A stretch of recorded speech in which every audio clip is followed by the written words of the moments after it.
नमस्कार। उत्तर प्रदेश के मुखिया योगी आदित्यनाथ भले ही एक भगवाधारी महंत हो, लेकिन सूबे की सत्ता पर बैठने वाले सीएम योगी गुंडे, माफियाओं और बदमाशों के खिलाफ तो जैसे रौद्र रूप में आ जाते हैं और सीधे उनकी अवैध संपत्तियों पर बुलडोजर चलाने का आदेश दे देते हैं।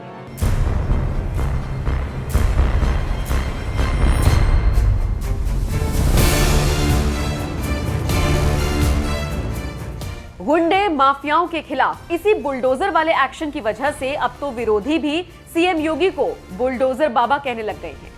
मुझे खुशी है इस बात की कि लखनऊ की राजधानी में एक सबसे बड़ा अखबार है, उसने इस बार बाबा जी का नाम बदल दिया। जो दूसरों का नाम बदल रहे थे, योजनाओं का नाम बदल रहे थे, इस बार उनका भी नाम बदल गया और उनका नाम उस अखबार ने लिखा है बुलडोजर बाबा। और देखिए बुलडोजर बाबा कितने होशियार हैं। जैसे ही उन्हें पता लगा सरकार बनने वाली नहीं है उनकी, उन्होंने अपना बुलडोजर मेंटेनेंस पर डाल दिया है। जो बाबा बुलडोजर वाले अपना बुलडोजर मेंटेनेंस पे रखाए हैं, वो जानते हैं उनकी सरकार बनने वाली नहीं है।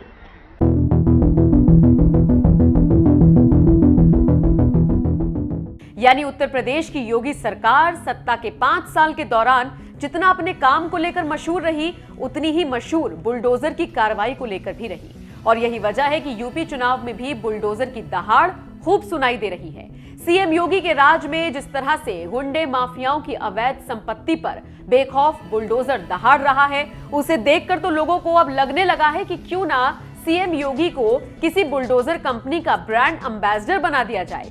यही वजह है कि रेडियो की दुनिया में मशहूर नाम बउआ यानी कि आरजे रौनक ने भी एक इंटरव्यू में सीएम योगी से यही सवाल पूछ लिया कि एक बुलडोजर कंपनी है जो आपको अपना ब्रांड एम्बेसडर बनाना चाहती है।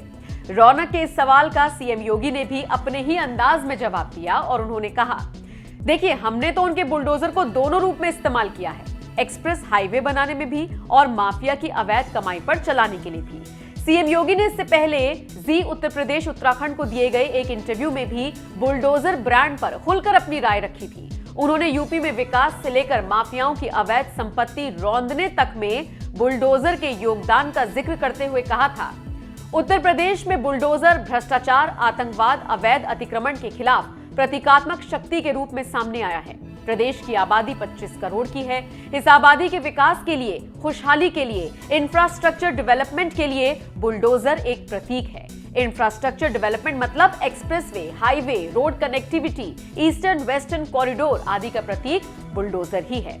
वहीं दूसरी तरफ प्रदेश के विकास में डकैती डालने वाले, अवैध निर्माण कर प्रदेश के हक पर डकैती डालने वालों की अवैध संपत्ति को ध्वस्त करने के लिए भी बुलडोजर का उपयोग होता है। ऐसे में इस बुलडोजर से दोनों प्रकार के कार्य हो रही हैं, रचनात्मक कार्य और माफिया की अवैध संपत्ति का ध्वस्तीकरण। बुलडोजर इन दोनों का प्रतीक है, इसलिए ये बुलडोजर यूपी का ब्रांड बन रहा है। सत्ता में आने के बाद सीएम योगी ने पूरे 5 साल तक गुंडे, माफियाओं और बदमाशों की अवैध संपत्तियों पर बेखौफ होकर बुलडोजर दौड़ाया और उनका इरादा यहीं पर रुकने का नहीं है। उन्होंने तो दोबारा सत्ता में आने से पहले ही ऐलान कर दिया कि हमने अपने बुलडोजर को मरम्मत के लिए भेज दिया है। 10 मार्च के बाद ये अपडेटेड वर्जन वाले बुलडोजर फिर से दहाड़ेंगे। लेकिन सपा, बसपा और कांग्रेस की संवेदना किसके साथ है? पेशेवर माफिया और अपराधियों के साथ। पेशेवर अपराधी और माफियाओं के साथ। आपने किराना में देखा होगा समाजवादी पार्टी के प्रत्याशी कौन है, रामपुर में उनके प्रत्याशी कौन है और मऊ में कौन है। सीधे से नहीं दे रहे हैं तो बैकडोर से उन्हीं माफियाओं को टिकट देकर के फिर से प्रदेश को दंगा और आतंक के भय की ओर ले जाना चाहते हैं। लेकिन घबराने की आवश्यकता नहीं, सरकार बीजेपी की ही आ रही है, धूम धड़ाके से आ रही है। 80 बनाम 20 का पूरा तय हो चुका है। 80% सीटें भारतीय जनता पार्टी जीत रही है और मैंने तो इसीलिए प्रदेश भर के जितने भी बुलडोजर थे सबको अभी से मैंने मरम्मत के लिए काम पे लगा दिया है। मैंने कहा अगले एक महीने के अंदर इनको मरम्मत करके ठीक करो। इनकी आवश्यकता 10 मार्च के बाद पड़ेगी। और भाइयों बहनों, अब तो इस बुलडोजर पर हमने आर्टिफिशियल इंटेलिजेंस का भी एक उपकरण नया लगा लिया है। ढूंढ करके माफियाओं को ढूंढो और निसंकोच एक हाथ पर विकास की छड़ी और दूसरे हाथ पर बुलडोजर का स्टीयरिंग लेकर के पूरे प्रदेश के अंदर घूम पड़ो। हम विकास भी कराएंगे और माफिया प्रवृत्ति के तत्व जो इन 2-3 महीनों में फिर से अपना फन उठाने का कुत्सित प्रयास कर रहे हैं, इनको फिर से उनकी सही जगह भेजने का इंतजाम भी करेंगे। और इसी के लिए भाइयों बहनों, आज मैं आपके पास आया हूं।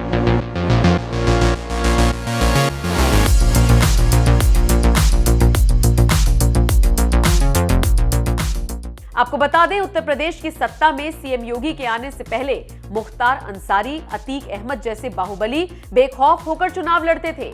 लेकिन आज मुख्तार अंसारी और अतीक अहमद जेल में बंद हैं और दोनों ने इस चुनाव से दूरी बना ली है। इतना ही नहीं, अखिलेश यादव के सबसे करीबी माने जाने वाले आजम खान भी इन दिनों जेल की सलाखों के पीछे हैं। जब सियासी नेताओं का यह हाल है तो आप कल्पना कर सकते हैं कि सूबे के गुंडे बदमाशों का योगी राज में क्या हाल होगा। गुंडे बदमाशों के खिलाफ हो रही इसी ताबड़तोड़ कार्रवाई को बीजेपी इस चुनाव में खूब भुना रही है। अभी कुछ ही दिनों पहले राजा भैया के गढ़ प्रतापगढ़ में चुनावी रैली करने गए देश के गृह मंत्री अमित शाह ने इस दौरान मुख्तार, अतीक और आजम के बारे में क्या कुछ कहा था, आइए आपको सुनवाते हैं।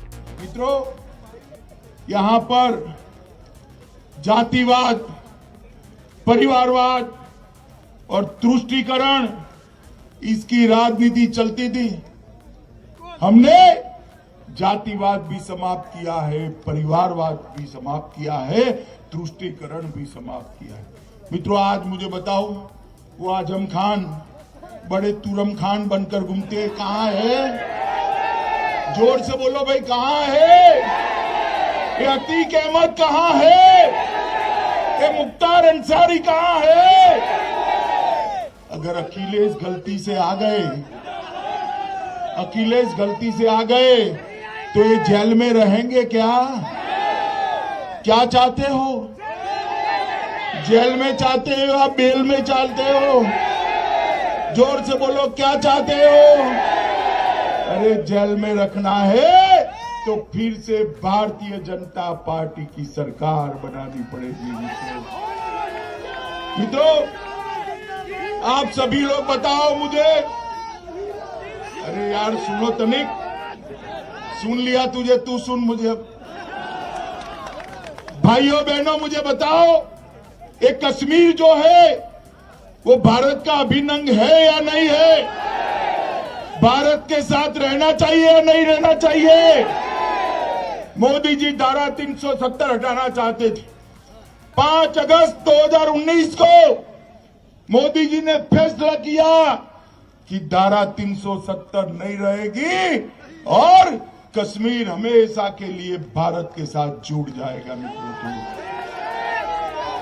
मगर ये सपा बसपा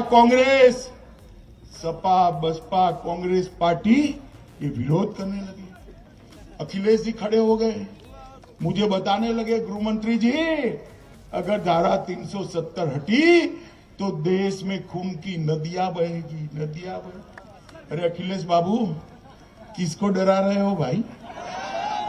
हम नहीं डरते किसी से। मित्रों, मोदी जी ने धारा 370 को 5 अगस्त 2019 को हटाने का काम कर दिया। और अखिलेश जी सुनिए, खून की नदियां तो क्या, कंकर चलाने की किसी की हिम्मत नहीं हुई। कंकर चलाने